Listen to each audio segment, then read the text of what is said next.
नमस्कार, स्वागत है आप सभी का। मैं हूं आपके साथ शाबनी पटनायक। बुलेटिन की शुरुआत करेंगे बड़ी खबर के साथ। रायपुर से बड़ी जानकारी। मंत्री रविंद्र चौबे का बड़ा बयान सामने आया है। कर्मचारियों के नियमितीकरण पर बोले। नियमितीकरण को लेकर मंत्रिमंडल में चर्चा हुई। विभागवार जानकारी मंगाई गई। जल्द ही सरकार पर इस मामले में निर्णय लिया जाएगा। बड़ी जानकारी आपको बता रहे हैं इस वक्त की बड़ी खबर। अहम जानकारी आपको बता दें, रायपुर से मंत्री रविंद्र चौबे का बड़ा बयान और कर्मचारियों के नियमितीकरण पर बोले। नियमितीकरण को लेकर मंत्रिमंडल में चर्चा हुई है। विभागवार जानकारी मंगाई गई। जल्द ही सरकार इस मामले में निर्णय लेगी। तो बड़ी खबर है, जानकारी। मंत्री रविंद्र चौबे का बड़ा बयान। कर्मचारियों के नियमितीकरण पर बयान दिया। नियमितीकरण को लेकर मंत्रिमंडल में चर्चा हुई है और इसको लेकर जानकारी मंगाई गई। जल्द ही सरकार इस मामले में फैसला लेगी। कर्मचारियों के नियमितीकरण पर बयान दिया है। नियमितीकरण को लेकर मंत्रिमंडल में चर्चा हुई है।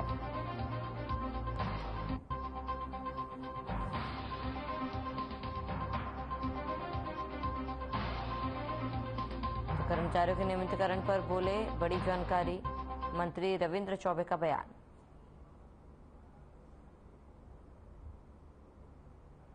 तरीके से कर्मचारी हैं, लगभग 9,500 लोगों की नियुक्ति 15 अगस्त के पहले जारी हो जाएगी। जिन जिन पदों के विज्ञापन हुए हैं उसकी जारी हो जाएगी और वैकेंसीज जो हैं उसके लिए व्यावसायिक परीक्षा मंडल को हम वैकेंसीज भेज रहे हैं। मंत्रिमंडल के स्तर पर चर्चा हुई है और जिन जिन विभागों में संविदा और इस तरीके से कर्मचारी हैं उनकी जानकारी मंगाई जा रही है। शीघ्र इसमें निर्णय लिया जाएगा। शिक्षा विभाग में लगभग 9,500 लोगों की नियुक्ति 15 अगस्त के पहले जारी हो जाएगी। जिन जिन पदों के विज्ञापन हुए हैं उसकी जारी हो जाएगी और वैकेंसीज जो हैं उसके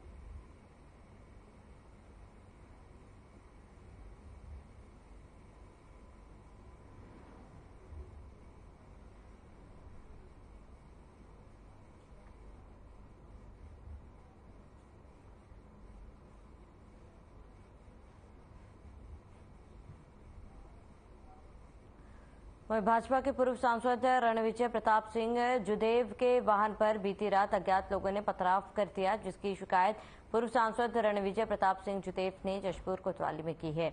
वहीं राजा रणविजय प्रताप सिंह जुदेव ने से मिली जानकारी के मुताबिक कल यानी मंगलवार की देर रात राजा रणविजय सिंह जुदेव अपने पूरे परिवार और सुरक्षा गार्ड के साथ ओडिशा के राउरकेला से वापस जशपुर आ रहे थे। जशपुर आने के क्रम में जशपुर से महज कुछ दूर बालाछापर लकड़ी डिपो के पास इनकी गाड़ी पर अज्ञात तत्वों के द्वारा पथराव किया गया। गनीमत ये रही कि कांच का निचला हिस्सा टूटा और बाल बाल बच गए। घटना के दौरान गाड़ी उनके बेटे यश प्रताप सिंह चला रहे थे। जुदेव सामने की सीट पर बैठे थे। इस पूरे मामले को शिकायत कोतवाली थाने में भी दर्ज कराई गई।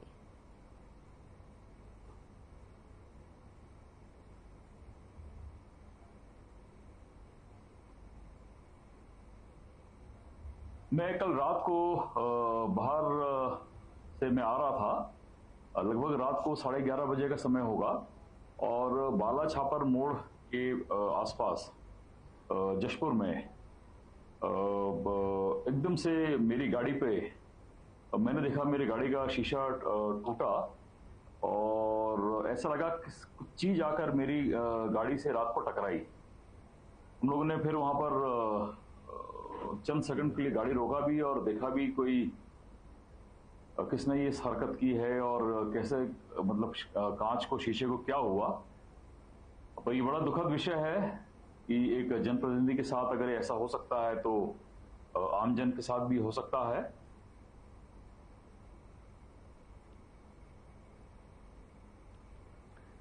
तो अज्ञात लोगों ने गाड़ी पर हमला किया है और जशपुर कोतवाली में पूर्व सांसद ने शिकायत दर्ज कराई है और रणविजय प्रताप पर हमला किया गया, उनकी गाड़ी पर पथराव किए गए।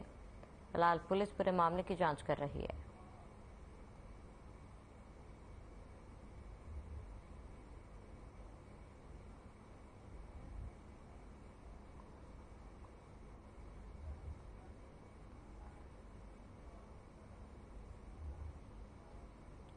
सुकमा जिले के गांव एराबोर में संचालित सरकारी बालिका आवासीय विद्यालय पोटा कैबिन में दूसरी क्लास में पढ़ने वाली 7 साल की बच्ची के साथ रेप की घटना ने पूरे प्रदेश को शर्मसार करके रख दिया है।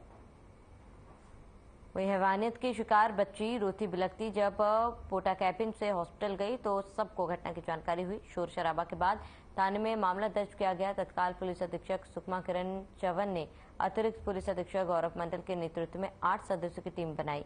पुलिस ने स्कूल कर्मचारियों से पूछताछ की। अधीक्षिका द्वारा समय पर सूचना न देने और गंभीर मामले को छुपाने को लेकर पुलिस अधीक्षिका द्वारा कार्रवाई की गई। माननीय न्यायालय के समक्ष पेश करने की बात कही गई। घटना के 48 घंटे में पुलिस ने आरोपी को गिरफ्तार कर लिया। पुलिस के मुताबिक स्कूल कैंपस में काम करने वाली महिला का पति आरोपी है। आरोपी का स्कूल परिसर में आना जाना लगा रहता है। आरोपी पर आगे की कार्रवाई की जा रही है।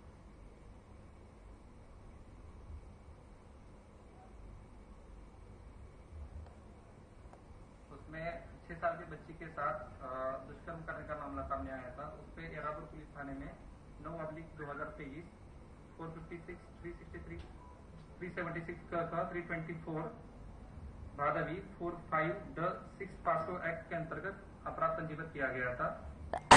उस मामले की विवेचना हेतु एडिशनल एसपी गौरव मंडल इनके नेतृत्व में और उसी टीम में पारुल खंडलवाल डीएसपी, इंस्पेक्टर पद्मा जगत, डीएसपी रोहित, डीएसपी निशांत, एकेश्वरनाथ थाना प्रभारी छिंदगढ़, इन सदस्यों की टीम बनाई गई थी। कंटिन्यूसली 2 दिन लगातार वही कैंप बैठा के लगभग 50 से 60 लोगों की पूछताछ की गई जो सही संदिग्ध वहां पाए गए।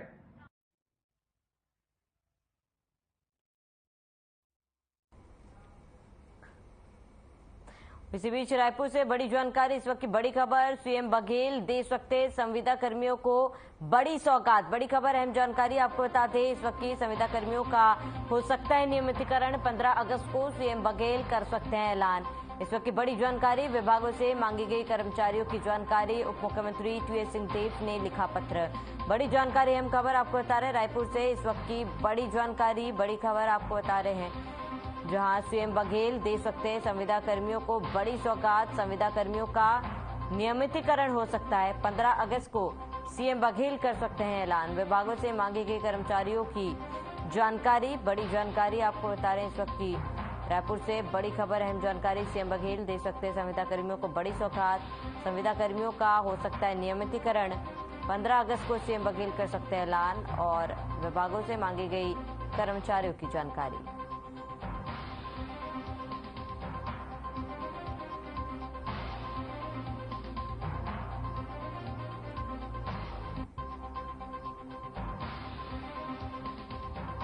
विभागों से कर्मचारियों की जानकारी मांगी गई और रायपुर से इस वक्त की बड़ी खबर, जहां सीएम बघेल संविदा कर्मियों को बड़ी सौगात दे सकते हैं और संविदा कर्मियों का नियमितीकरण हो सकता है। बड़ी जानकारी आपको बता रहे, सीएम बघेल दे सकते हैं बड़ी सौगात, संविदा कर्मियों का नियमितीकरण हो सकता है।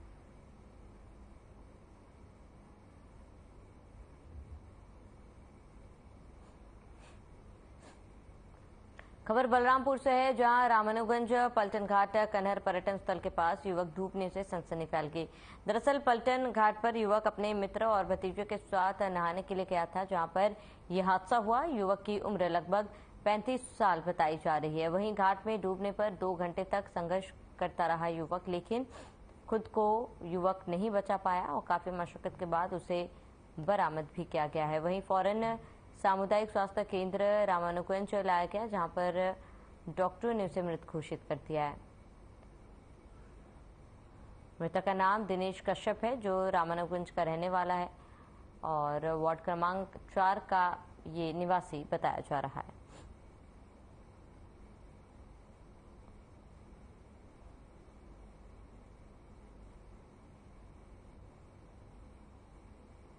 हमारे संज्ञान में लगभग 2:45 में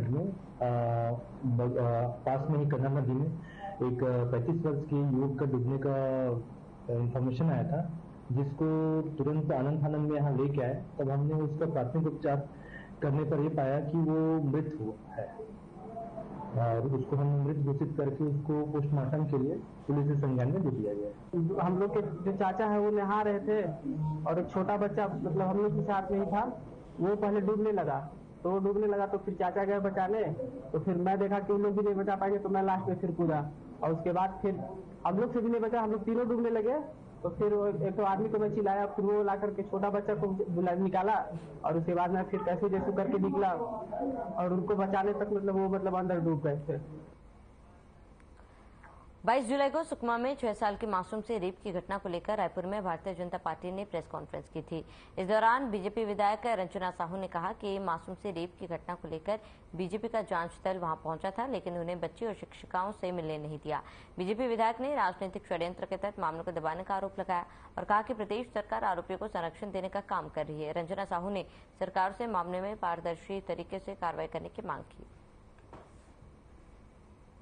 रात को जो घटना हुई वो दिल दहला देने वाली ऐसी अमानवीय ऐसी घटनाओं को आप मीडिया के माध्यम से जो पहुंचा रहे हैं, आप सबका बहुत धन्यवाद। भारतीय जनता पार्टी 5 सदस्यीय जांच दल बना, हम सब वहां पर कल पहुंचे। आपको वहां की स्थिति में बता दूं, उनकी पहले से ये प्लानिंग रही कि हमारा जांच दल वहां अंदर तक ना जा सके। बच्ची से हमको मिलने नहीं दिया गया, माता पिता से मिलने नहीं दिया गया। वहां पर जो बच्चों को शिक्षा अध्ययन कराते हैं वहां उनकी शिक्षिका और वहां पर जो उनके कमरे में बच्ची के साथ जो रहती थी अन्य बच्चियां, उनसे भी हमको मिलने नहीं दिया गया। लेकिन फिर भी हम उनसे वहां पर मिले। छत्तीसगढ़ भक्तारी को शर्मसार कर देने वाली ऐसी घटना यदि आप सुने तो पूरे रोंगटे खड़े हो जाते हैं। ऐसी घटना वहां पर हुई है, एक मासूम सी महज 6-7 साल की बच्ची। और हम तो ये कहते हैं कि केवल जो यह दुष्कर्म का मामला है उसमें केवल एक व्यक्ति पर FIR या उसको गिरफ्तार करने से काम नहीं चलेगा, क्योंकि ये दुष्कर्म नहीं, हमको अंदेशा है ये सामूहिक दुष्कर्म है। वहां पर जिस तरह की बच्चियों ने बताया कि वहां पर आम लोगों का, पुरुषों का, चूंकि बालिका आदिवासी छात्रावास है, वहां पर पुरुषों का आना जाना कैसे हुआ। वहां की स्थिति ऐसी दयनीय स्थिति है कि एक छोटे से कमरे में 40-50 बच्चियों को भर दिया जाता है। ना उनको ठीक से बैठने की व्यवस्था मिलती है, ना उनको ठीक से खाने की व्यवस्था मिलती है, ना तो ठीक से वो आराम से सो पाते हैं। एक शिक्षिका है जिनकी जिम्मेदारी ये रहती है कि जिस कमरे में बच्चियां ठहरी हैं उस कमरे में उन महिला शिक्षिका को उन बच्चों के साथ रहना है, वहां पर सोना है। लेकिन इस जिम्मेदारी से भी वो मुकरे और वहां पर बच्चियों के साथ कोई नहीं था। स्थिति ये है कि वहां जिन माता पिता ने अपने बच्चियों को एडमिशन कराया है वो माता पिता इतने भयभीत हैं। 500 की स्ट्रेंथ वहां पर बच्चों की है, 440 बच्चियां वहां पर अध्ययनरत रही। लेकिन इस घटना के बाद 30 माता पिता ने उन बच्चियों को वहां से निकाल लिया। स्थिति ये है, घटना 22 तारीख को शनिवार को रात को 2 बजे लगभग 12 से 11-12 के बीच में घटना रही। लेकिन इस घटना को राजनीतिक षड्यंत्र के तरीके से दबाने का प्रयास किया जा रहा है। जो वहां की महिला अधीक्षिका है और उनके साथ जो सह अधीक्षिका रही, उनको तो सस्पेंड कर दिया गया क्योंकि वहां पर दबाव बना। लेकिन सस्पेंड करने से काम नहीं चलेगा, उन पर FIR हो, ये हमारी मांग रही।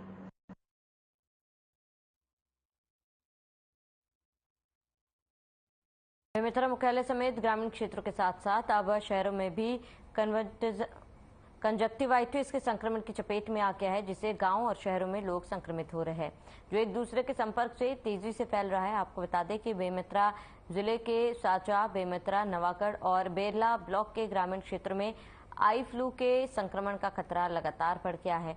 वहीं आपको बता दें कि आई फ्लू बीमारी कोई गंभीर बीमारी नहीं है, लेकिन ये एक संक्रमित रोग है। ये बड़ी तेजी से फैलता है। संक्रमित को छूने और उनके कपड़ों के संपर्क मात्र से ही दूसरे को भी संक्रमित कर देता है। आई फ्लू से पीड़ित व्यक्ति की आंखों में जलन, दर्द और लालपन जैसी समस्या झेलनी पड़ती है। और इस संक्रमण में शुरुआत एक आंख से होती है और फिर जल्द ही दूसरी आंख भी संक्रमित हो जाती है।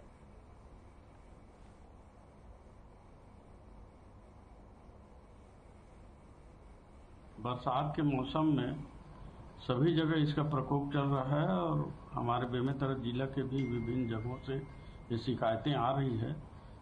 एक्चुअली बरसात में ये वायरस और बैक्टीरिया का संक्रमण है जिसको आई फ्लू या पिंक फ्लू के नाम से जाना जाता है। इसमें आँख में आंसू आना, जलन होना, चुभन होना, दर्द होना, ये उसका मुख्य शिकायत है और ये संक्रामक है, एक दूसरे में फैलने वाली बीमारी है। इससे अपने को दूरी बना के रखना चाहिए। ये ज़्यादातर स्कूलों में, हॉस्टल में इसका ज़्यादा शिकायत है। तो आई फ्लू कंजक्टिवाइटिस का खतरा लगातार बढ़ रहा है। शहरों, ग्रामीण क्षेत्र में इसका संक्रमण बढ़ रहा है।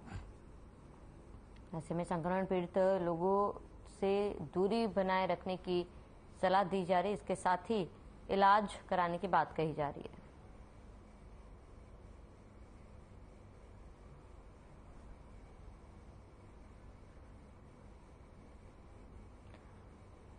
जसपुर से बड़ी खबर इस वक्त की। पूर्व सांसद रणविजय प्रताप सिंह जुदेव की गाड़ी पर हमला। बड़ी जानकारी आपको बता दें, देर रात अज्ञात लोगों ने पथराव किया है। इस वक्त की बड़ी खबर, अहम जानकारी आपको बता दें, राउरकेला से जशपुर वापसी के समय पथराव हुआ। परिवार के साथ कर रहे थे यात्रा। पथराव में गाड़ी के सामने का कांच फूटा। बड़ी जानकारी, अहम खबर आपको बता रहे हैं। इस वक्त की बड़ी खबर, अहम जानकारी जशपुर से, जहां पूर्व सांसद रणविजय प्रताप सिंह जुदेव की गाड़ी पर हमला। देर रात अज्ञात लोगों ने पथराव किया और राउरकेला से जसपुर वापसी के समय पथराव हुआ था। परिवार के साथ यात्रा कर रहे थे पूर्व सांसद। और जसपुर से बड़ी जानकारी, बड़ी खबर, अहम जानकारी आपको बता रहे, देर रात अज्ञात लोगों ने पथराव किया। राउरकेला से जसपुर वापसी के समय पथराव किया गया। परिवार के साथ यात्रा कर रहे थे पूर्व सांसद, जिस दौरान ये घटना हुई। बड़ी जानकारी आपको बता रहे, पूर्व सांसद रणविजय प्रताप सिंह जुदेव की गाड़ी पर हमला किया गया। देर रात अज्ञात लोगों ने हमला किया है। राउरकेला से जसपुर जा रहे थे पूर्व सांसद। बड़ी जानकारी आपको बता रहे हैं जसपुर से इस वक्त की बड़ी खबर। पूर्व सांसद की गाड़ी पर पथराव किया गया। देर रात अज्ञात लोगों ने पथराव किया है और परिवार के साथ यात्रा कर रहे थे पूर्व सांसद, जिस दौरान हमला किया गया। और ये तस्वीरें आपको दिखा रहे हैं जहां पर किस तरीके से गाड़ी पर पथराव किया गया और गाड़ी के शीशे को नुकसान पहुंचा है, जिसको लेकर फिलहाल शिकायत दर्ज की गई और पुलिस पूरे मामले की जांच में जुटी है।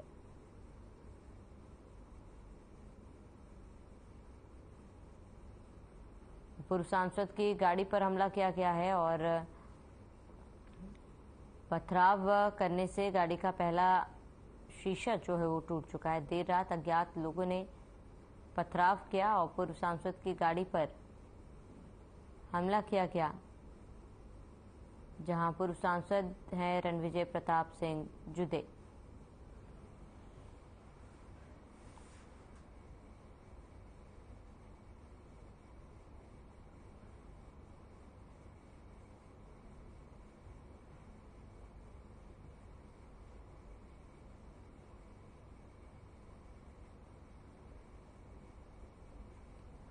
रायपुर से बड़ी जानकारी, प्रदेश कांग्रेस संचार विभाग ने पत्र भेजा है बीजेपी नेताओं को। कांग्रेस का घोषणा पत्र 34 बिंदुओं पर काम करने की जानकारी थी।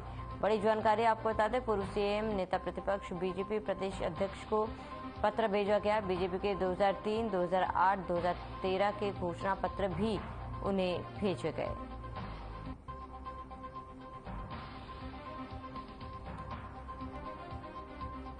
बीजेपी नेताओं को कांग्रेस का घोषणा पत्र भेजा गया।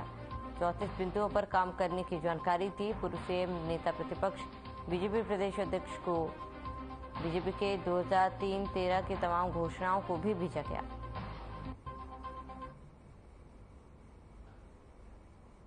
तो कांग्रेस प्रदेश संचार विभाग ने ये पत्र भेजा है, जहां बीजेपी नेताओं को कांग्रेस का घोषणा पत्र भेजा गया।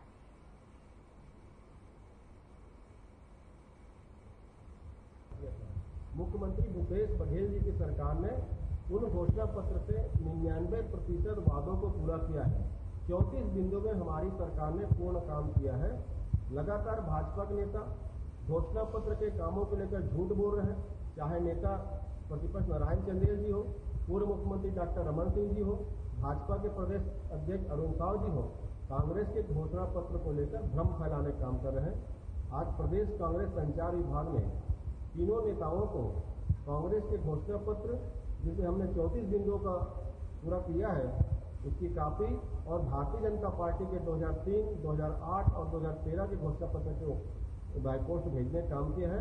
और इन तीनों नेताओं से हमने कहा है कि आत्मावलोकन करिए, अपने घोषणा पत्र को पढ़िए और कांग्रेस के घोषणा पत्र को पढ़िए। खबर रायपुर से, जहां सुकमा में मासूम से हुए रेप मामले में कांग्रेस संचार प्रमुख सुशील आनंद शुक्ला ने कहा, बीजेपी निम्न स्तरीय राजनीति कर रही है। मणिपुर की घटना से ध्यान भटकाने के लिए छत्तीसगढ़ में घृणित राजनीति की जा रही है। मासूम के साथ घटना के दोषियों पर कार्रवाई की जा चुकी है। उन्होंने कहा कि रेप के आरोपी गिरफ्तार किया जा चुका है। इसी के साथ आश्रम अधीक्षिका पर भी पोक्सो एक्ट के तहत कार्रवाई की जाएगी। रमन सरकार में जो झलियामारी कांड जैसे कई बड़ी योजनाएं हुई है, जिस पर कांग्रेस के आंदोलन के बाद ही एफआईआर दर्ज किया जाएगा। प्रधानमंत्री नरेंद्र मोदी के इशारे पे एर्राबोर की घटना को राजनीतिक रंग देने की कोशिश में लगी हुई है। ये मणिपुर का कवरिंग फायर देने की कोशिश जो की जा रही है वह निंदनीय है। निश्चित तौर पर एर्राबोर में जो कुछ हुआ है उसकी हम कड़ी निंदा करते हैं। हमारी सरकार ने उसमें कड़ी कार्रवाई की है।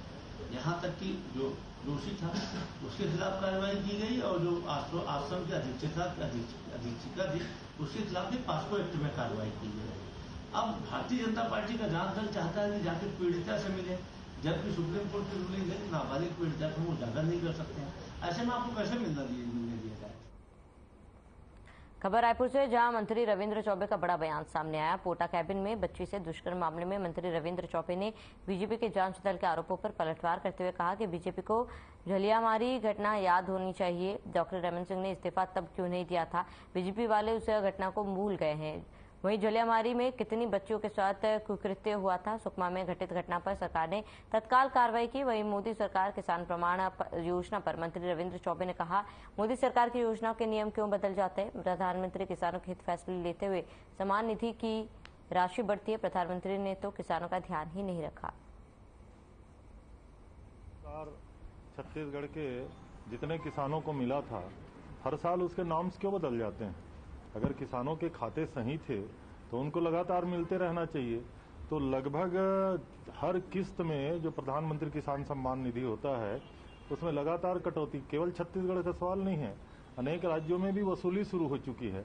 और अभी उन्होंने जो लॉन्च किया है इसका कितना लाभ मिलेगा और देते कितना है? 500 रुपये महीना, निराश्रित पेंशन से भी कम किसानों का सम्मान। प्रधानमंत्री की नज़र में इस देश का किसान अन्नदाता होता है, उनकी हैसियत, उनकी अहमियत निराश्रित और सामाजिक सुरक्षा पेंशन पाने वालों से भी कम है। प्रधानमंत्री जी को चाहिए कि प्रधानमंत्री किसान सम्मान निधि अगर लॉन्च करना है, बढ़ाना है, तो ये किसानों के हित में फैसला होना चाहिए, तो ज़्यादा इसकी राशि बढ़ना चाहिए। डॉक्टर रमन सिंह ने इस्तीफा क्यों नहीं दिया था?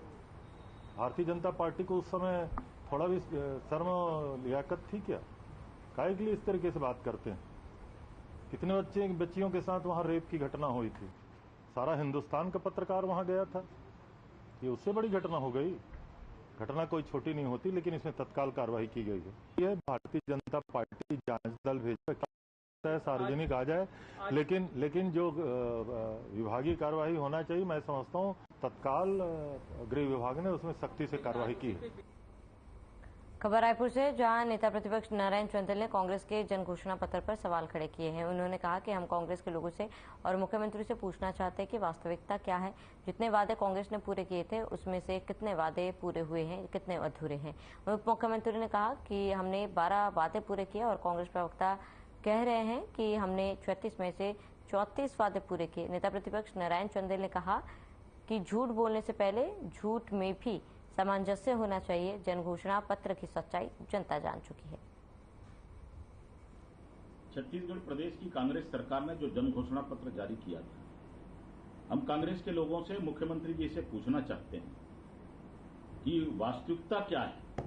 जनता को सही बताएं कि जितने वादे उन्होंने किए थे प्रमुखता के साथ, उसमें से कितने पूरे हुए हैं, कितने अधूरे हैं। कांग्रेस के प्रवक्ता ने कहा कि 34 वादे पूरे हो गए, ये सिंहदेव साहब का बयान आता है कि हमने 12 पूरे किए हैं, 12 में आंशिक रूप से काम हो रहा है और 12 पर विचार हो रहा है। तो हमारा ये कहना है कि असत्य बोलने से पहले, झूठ बोलने से पहले, झूठ में भी सामंजस्य होना चाहिए। कांग्रेस के लोग आपस में बैठ करके पहले तय कर लें कि उप मुख्यमंत्री जो अत्यंत ही जिम्मेदार व्यक्ति हैं इस प्रदेश के, उनकी अलग बयानी है। कांग्रेस की जो नियमित प्रेस होती है उसके कुछ और कहने हैं और मुख्यमंत्री जी विधानसभा में कुछ और कहते हैं। तो ये जो कांग्रेस के अंदर में अंतर्द्वंद चल रहा है, ये घोषणा पत्र में भी स्पष्ट रूप से दिखाई देता है कि कांग्रेस की कथनी और करनी में कितना अंतर है। प्रदेश की जनता जानना चाहती है कि घोषणा पत्र की वस्तु स्थिति क्या है और कितने वादे आपने पूरे किए। आपने अगर वादे किए हैं तो उसको बताना पड़ेगा और उसको पूरा करना पड़ेगा।